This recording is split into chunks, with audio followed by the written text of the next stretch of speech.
بسم اللہ الرحمن الرحیم۔ ناظرین السلام علیکم۔ آج ہم سیرت النبی صلی اللہ علیہ وآلہ وسلم کے چوتھے حصے میں بات کریں گے۔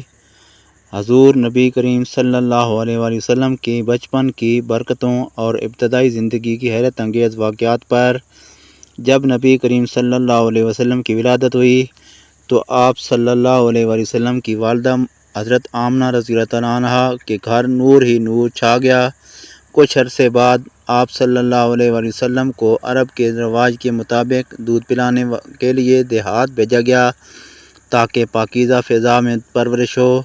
اللہ تعالیٰ نے آپ صلی اللہ علیہ وسلم کے لیے حضرت علیمہ سعدیہ رضی اللہ تعالیٰ عنہا کو منتخب فرمایا۔ جیسے ہی وہ آپ صلی اللہ علیہ وآلہ وسلم کو گود میں لیتی ہیں ان کی ساری زندگی بدل جاتی ہے۔ ان کا سوکھا ہوا اونٹنی دودھ دینے لگتی ہے، گھر میں برکتیں اتر آتی ہیں اور ان کی بکریاں خوب دودھ دینے لگتی ہیں۔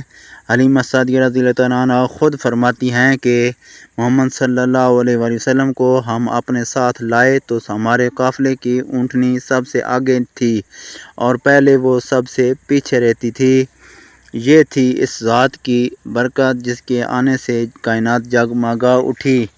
نبی صلی اللہ علیہ وسلم بچپن ہی سے دوسروں کا خیال رکھتے، کسی کو دکھ نہ دیتے، سچ بولتے اور ہمیشہ نرم مزاج رہتے۔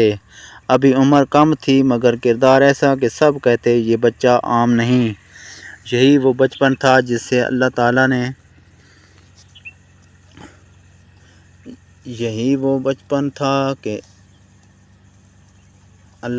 تعالیٰ نے اپنے محبوب صلی اللہ علیہ وسلم کو نبوت کے عظیم مشن کے لیے تیار فرمایا۔